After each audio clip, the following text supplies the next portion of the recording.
This is a podcast about our lived experience, which unfortunately includes infant death and subsequent mental health struggles. Please take good care of yourself and only listen if this content feels safe for you right now. We'll still be here when you're ready. The death of my son, moving 3 times in 6 months, my parents' divorce, my husband's job loss. I was, 12 weeks postpartum. My then husband came out to me as transgender, and just a couple weeks later, our son suddenly died. I'm Alina's ex-husband, current wife, and soon-to-be ex-wife, Quinn's parent. Quinn's parent. Quinn's parents. Yeah. Okay, so. Okay, Alina, set the scene. I will set the scene. So Judith is here in Boston, which is so fun. We've had a great time. We went to the holiday market in the Seaport today. Yeah. We drank some hot cider. We drank some mulled wine. Well, I drank some mulled wine. You didn't. You're pregnant. What did we do yesterday? I don't remember. Oh, we got foot massages. That's what we did. That was great. The dream. That was so really good. And then I saw my friend, and then we went home, and then we had a nice sleeping in this morning. We did. We lounged in bed. And tomorrow we'll do something. I don't know what. I don't know either. So anyway, we're here in bed tonight. We're in my bed recording a podcast, and we have a third person here today. What size bed is this? A queen. Okay, so we've got 3 lovely ladies. 3 adult ladies. 3 adult ladies in a queen bed. Okay, so we've got a guest with us. You want to introduce yourself? Hi, I'm Kaylee. I'm Alina's ex-husband, current wife, and soon-to-be ex-wife, and so Quinn's parent. Quinn's parent. Quinn's parents. Yeah. Yeah. Yeah. And I'm Judith. I'm Aiden's parent. I'm Alina, and I am Quinn's other parent. Thanks. Thanks, guys. Wait, Alina, do you want to explain who Kaylee is? Oh, right. So, yeah. So you guys are probably like, who's Kaylee?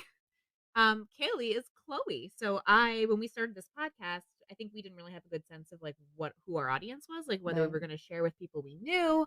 And just out of respect for her privacy, I gave her a little pseudonym, which is Chloe, after her favorite video game, Life is Strange. Yep. But I've, shared this with her now, as I mentioned a couple weeks ago, and she likes it, and she's happy to now go by her real name, which is Chloe. I mean, which is Kaylee. Her real name is Kaylee. We all know Alina's story really well, and we understand how your story and Alina's story are really intertwined. But I'd love to hear about like your story and what this past year has looked like for you, but from your perspective this time. Yeah. So I guess the beginning of our story, as is relevant to this podcast, is Quinn was born last September, and he was amazing and perfect. I mean, looking back, it feels so short now that it's been over a year since he was born, and we only had him for 4 months, basically. It felt like forever at the time, because we were like, I was struggling personally. I was not doing well as I approached the eye of the storm of my gender confusion, but also just like being a new parent and like having all this responsibility and being so tired on top of things I had already been struggling with. So it was just kind of a hard time. And then I mentioned to you that I might be trans, and that I feel like that brought with it some difficulty already. And then a couple weeks later, January 8th. Oh my God. How do you do that? I have a really freakish memory for dates. Yeah. To our audience, I'm telling you that. And I'm the opposite. I like don't know what a date is. I actually didn't learn the months of the year until I was in like halfway through high school. Which makes me sound really dumb, but I'm actually really smart. So yeah, then I like actually came out to you as like, I'm definitely trans, which sucked. I mean, it was hard to like work through how like what I needed to do to like address this realization, and in the context of like already being tired and being a new parent and like all this stuff that I was already not doing well, and like was it because I was holding this in, or like which parts of it. It was just hard to like pull everything apart. And then 2 weeks later, Quinn died.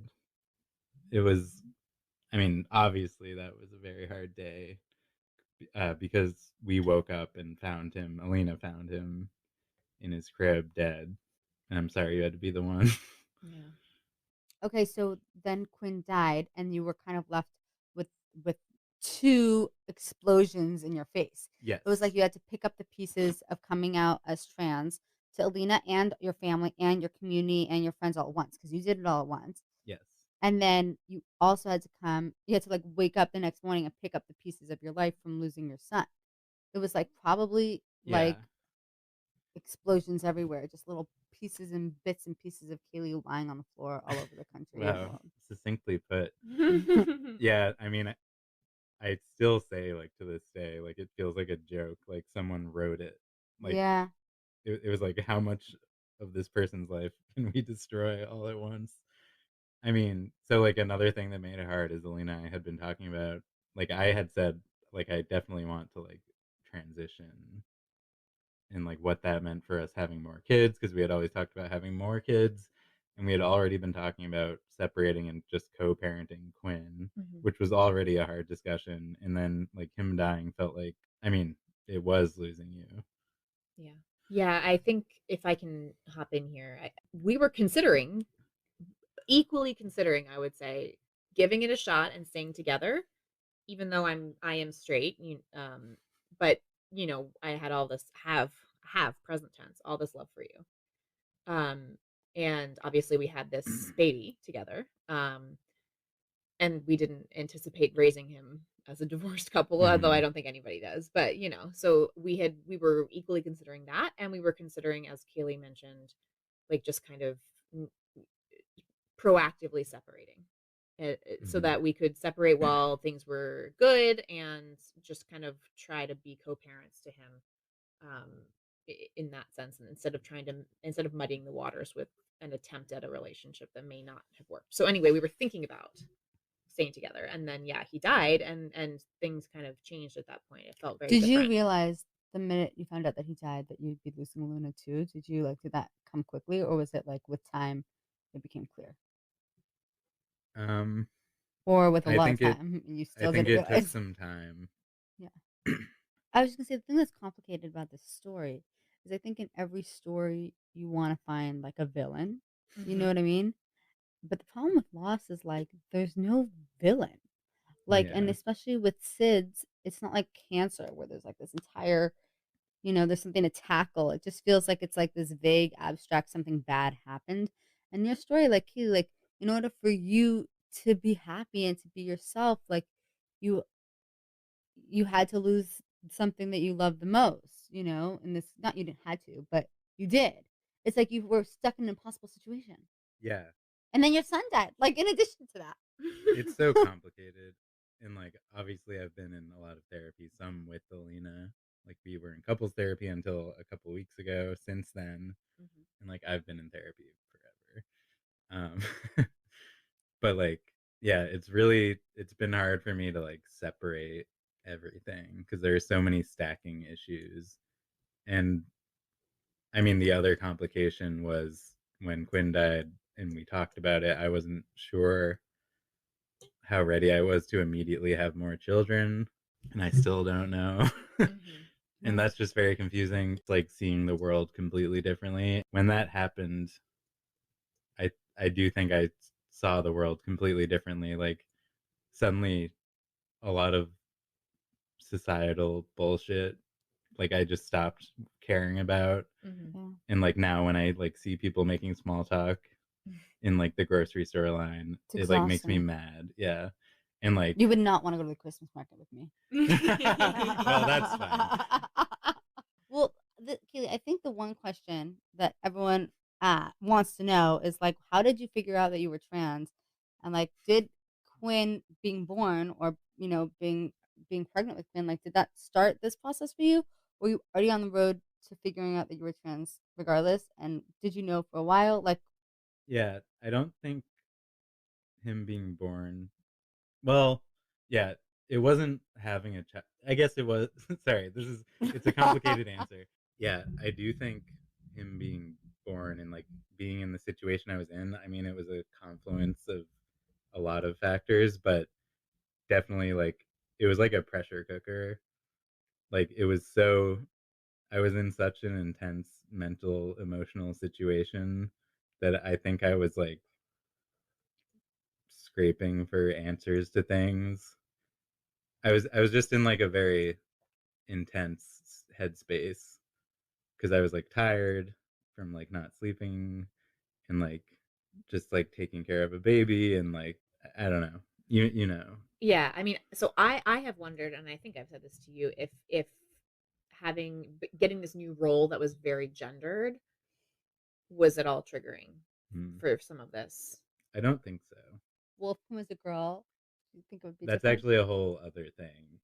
So Okay. like that was like one of my earliest in retrospect signs that I'm trans is that I've always since I was like 8 wanted a daughter. But lots of people want daughters. No, I know, but like a lot. Like so badly. And I had her name. Which was Chloe. uh-huh. Oh. But like and you've said to me like you realized that really you wanted to be a daughter. and also like I felt like I would be disappointed when he was born after we found out the gender and I wasn't, which was also surprising. And I think that also like pointed to the fact that that wasn't what it was about. There's a lot of stuff wrapped up in that. Yeah. So it's just like the part of what helped you come to this realization was like all this other stuff that happened too. Yeah, I Like mean, I do think it's not people. coincidence. Yeah, I mean, I think when we're put in intense situations and like our brain starts to go into that like fight or flight response, we're like the most ourselves. Yeah. Yeah. It's like when when you're in that pressure cooker like you're talking about, you can hear what you want.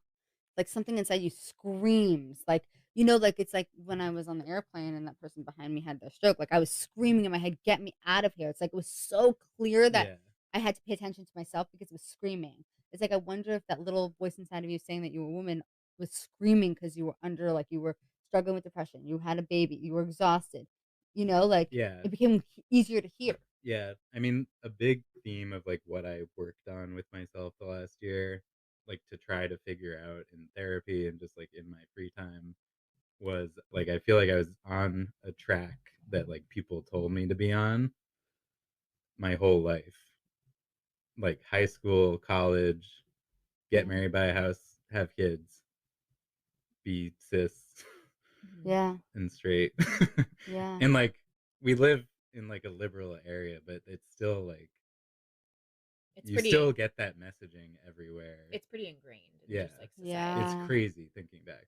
But yeah, when my life started getting like harder from having a kid and like dealing with all of these like issues, I feel like that I was like more honest with myself because like some like when you're I feel like when you're close to the edge of something like that, like it feels like you're like in danger and like you need to do something. Yeah. And like I feel like you're more honest Yeah. in that moment. So in that moment I was like, wow, like who am I? Yeah. Like you'd kind of done everything everyone said to do, but something was still missing. Yeah. Mhm. And also like it felt like there were stakes. Like I feel like my life has been pretty easy. Mhm. There was no reason to like lash out or like question anything Mm-hmm. until this year. I also wonder if some of it has to do with because obviously like when you were coming to this realization, Quinn was alive, and I imagine that there might have been a part of you that wanted to be your real, true, honest self with him because you loved him so much. Yeah. And yeah. so obviously you aren't getting the opportunity to do that with him alive, but I know that that's I'm sure a part of it too. Yeah. That's definitely something that like messes me up a lot. That It's you like didn't get to be your best version of yourself with him. yeah.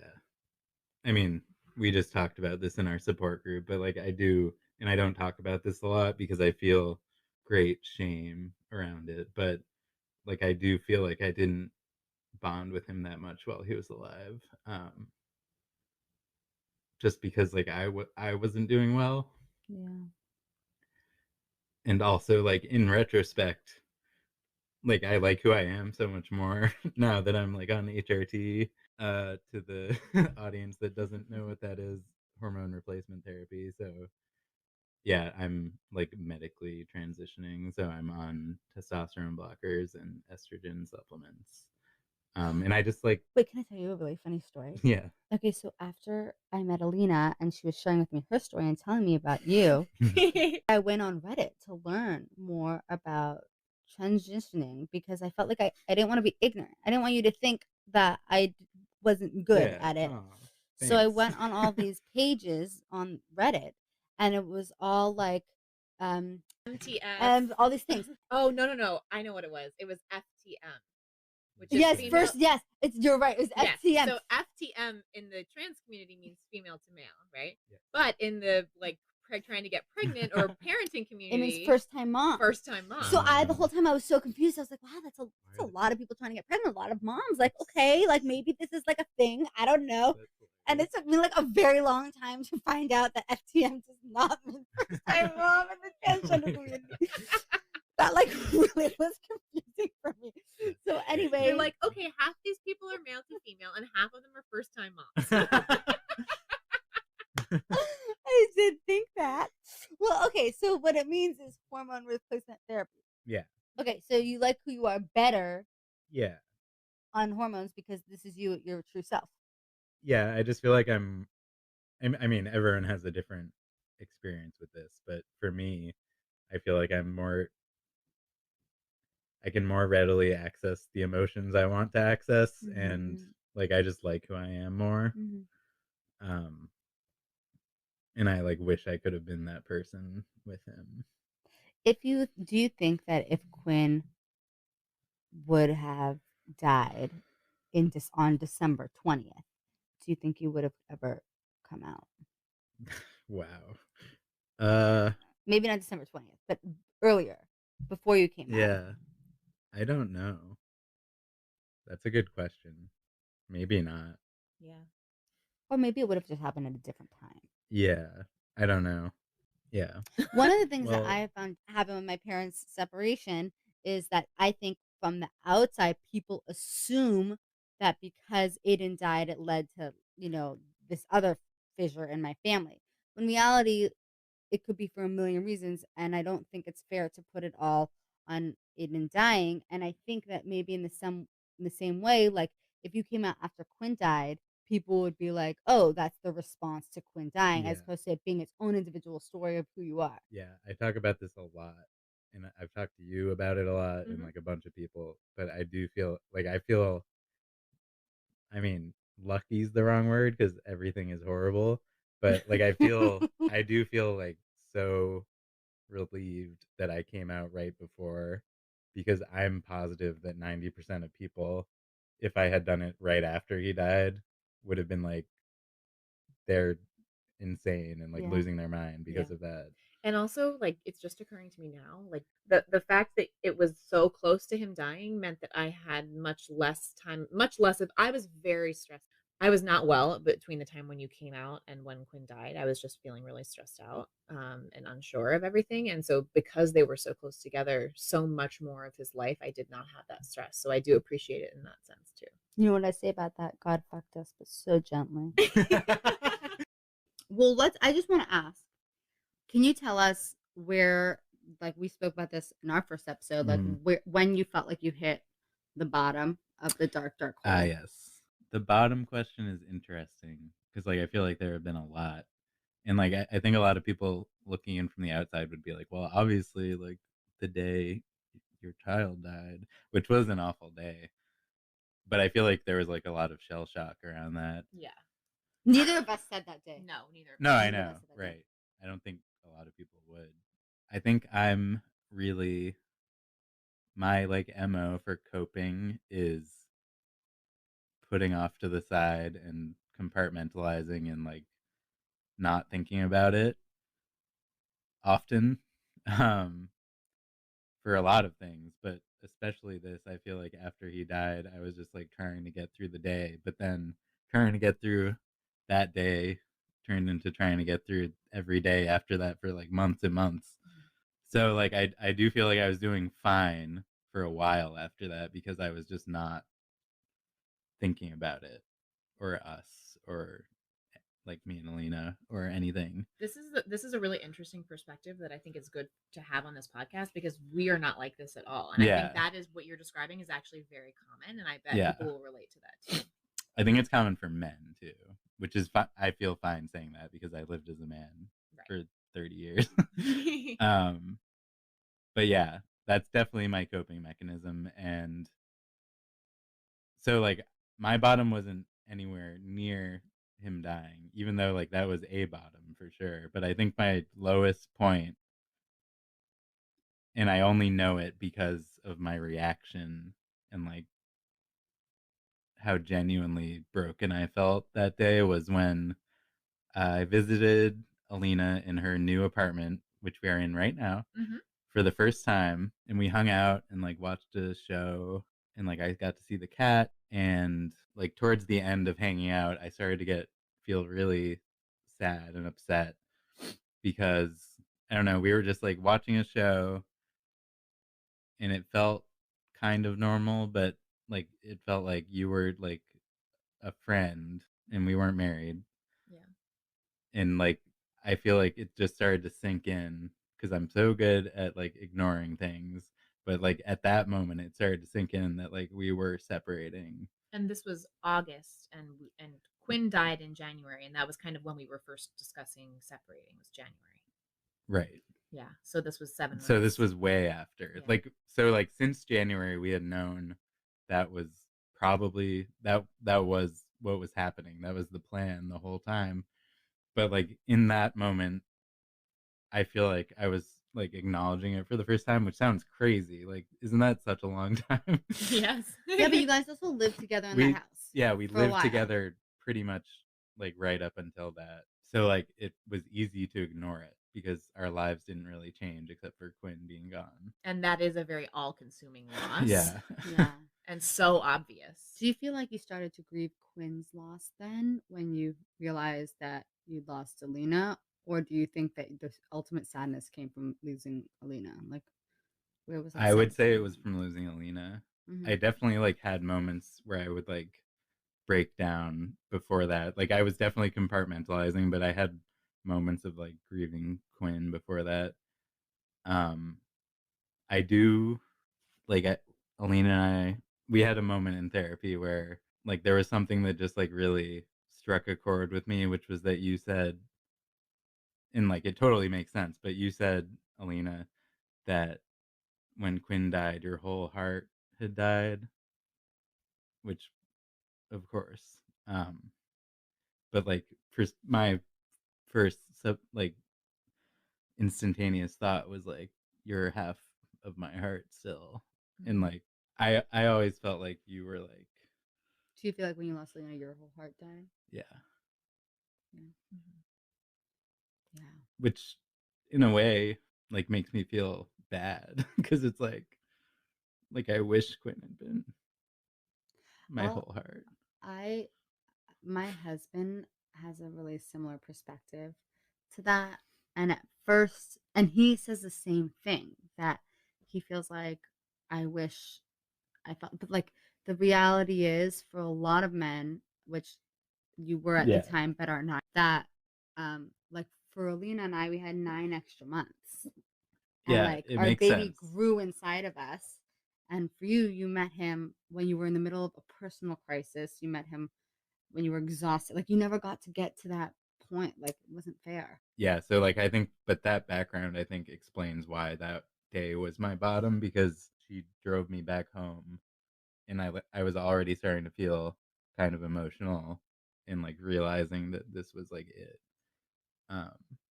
And like for the first time thinking about like really internalizing that like we were done, even though we had decided like 7 months ago.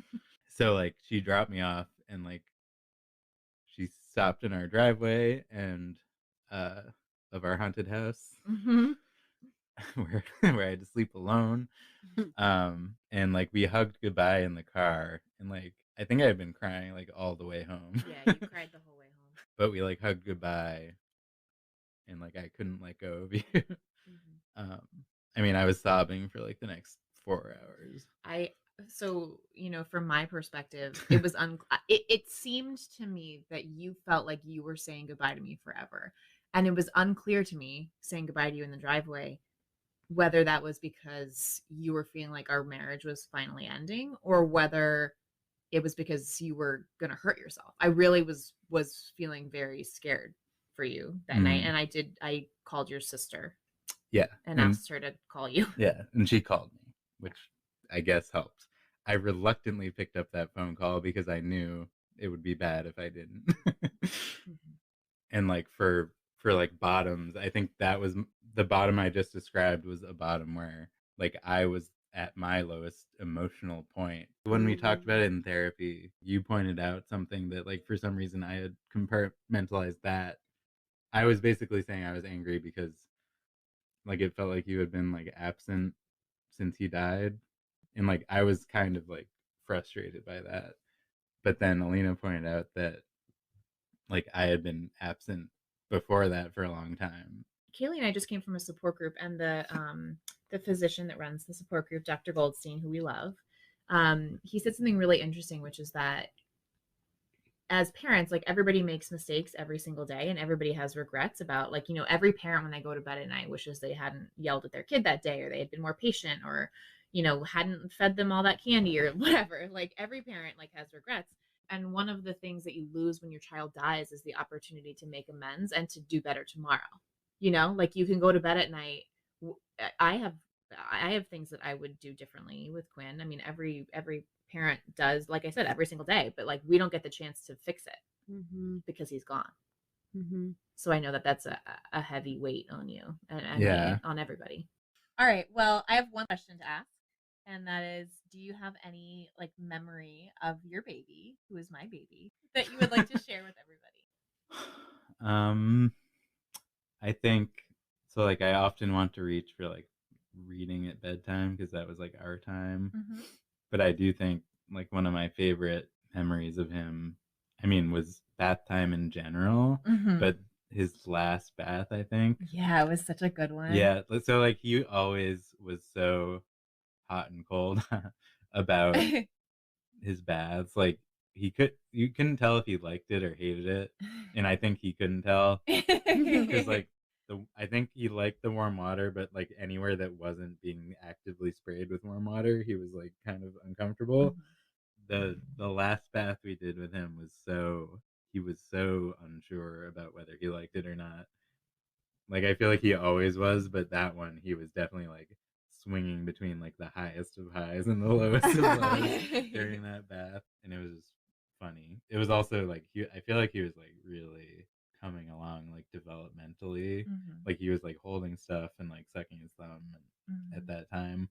So like I think he like understood the water a little bit more and was like clearly confused by it. So I love that. That was just fun. Thanks for sharing. That was a good memory. I have one memory I would love to share about you and him, which is that when he was born, Dune, the movie Dune was supposed to come out, but then of course COVID hit and it got delayed. But in preparation for that, you were reading the Dune books. Oh yeah, I forgot about that. And so you read out loud to Quinn the Dune books. A lot, like in the middle of the night, like to put him to sleep for his first like 4 or 5 weeks of life. Which is such a stupid thing to read a baby because. But he didn't care. No, he didn't care. I know. He just liked your voice. Yeah. So anyway, I love that. I love that I memory. like that memory And Dune is like everywhere, all over pop culture. Yeah. So every time I see it, I think of him and I think of you reading to him, which is a nice memory for me. What will happier ever after look for you? Like, tell us about when you like think into the future and you're like, oh, I've made it out of that dark spot. Not like I'm gonna be like, that everything's perfect, but you just like know you made it out of the darkness. What will that look like for you? Yeah.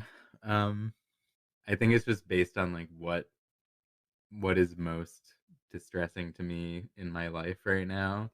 And those two main things are my gender presentation is like a daily source of stress for me. And just like getting people to like call me the right things and like liking the way I look is one huge thing for me. So that would be great. And also, I mean, I've been doing like a lot of processing around separating from Alina. And honestly, like, I've never had to break up with someone, like, in a serious relationship. Some people have experience with that, and I just don't. Right. Because we like lived together young. right out of college, got married. Yeah. So like I've been really processing that. So like I think for me that's like a huge thing that like bothers me every day that I have to like work on, and like I'm definitely getting better at it, but just getting to a place where I'm not constantly feeling upset about our separation, and like hopefully getting to a point where we can be friends and it's not hard. Yeah. Like, and I think what that looks like is probably us both finding someone else in my head, and I think you have a similar vision. Like, I want you to find someone and I want to know them, because something that constantly eats at me, which is like my own problem, but is just like picturing you with some like asshole. And like I just want you to find someone so I can meet them and like them and like be done with that. And like same reverse. Yeah. Like I want to be with someone who you know and like we're happy for each other. Yeah. And like that would get rid of all my demons. You know, Alina, that reminds me of something you said about like your greatest fantasy about like Thanksgiving. It's day. Easter. Easter. Which Kaylee knows this. Yeah. Tell us about your Easter fantasies. So I have this like vision in the future that I don't know if it'll come true, but like my therapist calls it a vacation from my mind. And I have really fleshed out the details of this story. So in my mind, and this is something I think about all the time. I am with my new husband and we are pulling into my ex-in-law's house for Easter, and we have 2 daughters in the back seat. I have like a 3-year-old daughter, and we have a baby who's like 2 or 3 months old. And we pull in the driveway, and like Kaylee's family comes out to greet us. And, you carry my older daughter into the house, and she's so happy to see you. And she calls you Aunt Kaylee, and run into the house. And then, my husband's greeting your dad and your mom in this vision. This is the first time that your family is meeting my younger daughter. And I hand the baby to your mom, and she says, "Oh my gosh, she looks so much like Quinn." Oh. That gets me very emotional. Yeah. Do I not have a partner in your You actually do. vacation? She's blonde. She has long blonde hair. Yeah, she's blonde. Oh yeah, you told me. Yeah, that. you know this whole thing. Why do you picture me with a blonde? I have person? no idea. I don't know, because I told Alina, I said you like Kristen Stewart. She's a brunette. Yeah, but she does often have like frosted. Yeah. Okay, fine. A frosted brunette with situation. frosted dude. I don't know what to with tell an you. edge. I don't know what to tell you. I picture Kaylee with a blonde woman. Okay, well, I don't picture Kaylee with a blonde woman, so does that mean that I mean, Alina knows me pretty well. I think that you're going to be someone who looks like Kristen Stewart. That's what you told me your type is. You're right. By the way, if you guys haven't seen me, I look nothing like Kristen Stewart. I don't think so. I think you do. Oh A my little god. bit. We're a little both bit. Brunette, and she, I think, has blue eyes. She is the edgiest. She's so edgy. I'm the She's opposite. very of She has edgy. like a sharp chin though. Yes. And you have like a thinner face. Yeah, with, I'm like- the opposite of edgy though. I would say style-wise, you guys are not similar. We're on the opposite end I of the also spectrum. don't know who to date regarding like personality height. Kaylee's making fun of me for wanting someone with a tall personality. That kind of makes me feel self-conscious because I feel like I don't. Well, I was saying it in reference to height. Like someone doesn't have to be tall. No, I know. Like if they're like 6'3", they can have like a moderately shorter personality. Like you're an Oh. average height, and I feel like you have an average height personality. Okay. I think it's a made-up idea that we both developed, so I don't feel so invested by it. It makes me feel good because people say I have a tall personality, and I'm very short. So Well, yeah. I'm going to take it as a compliment, but it's made up. I It's a feel made-up like compliment. I feel like Alina definitely has a tall personality. So yeah. Thank you. Thank you. Thank Um, you. Are we the same I feel like level they're height? unrelated. But are we the same level personality height, me and Alina? No. Am I- Judith's taller. Oh! Obviously, my whole right? Yeah, for day. sure. That made I my mean, that's day. obvious. It's very That made my life. But yeah, Alina's very tall. I have She's a got a very tall I personality. do. That's Yeah, good. and I feel like that was good for me. Yeah. But I don't know. All right. Well, this was quite a podcast, but we loved having you on. Thank you. How did it feel? Yeah, how do you feel? Good. I feel like I don't get to talk about him a lot or Yeah. us Yeah. to like people. Yeah. So it's nice to Yeah. talk about it. All right. Well, do you want us to tag you on Instagram when we post it? Mm-hmm. All right. Okay. Lots of eyeliner pictures. So Sometimes food and motorcycles. good stuff. Good stuff. All right. Okay. Bye, everybody. Bye, guys. We'll see you next week. Happy holidays if you're celebrating. Happy New Year. If you're celebrating. Who's not celebrating the New Year? To all of our wonderful new friends, we want to hear from you. Email us at aslongasimlivingpodcast@gmail.com and follow us on Instagram at aslongasimlivingpodcast. We'll get back to you as soon as our grieving brains allow. Yay!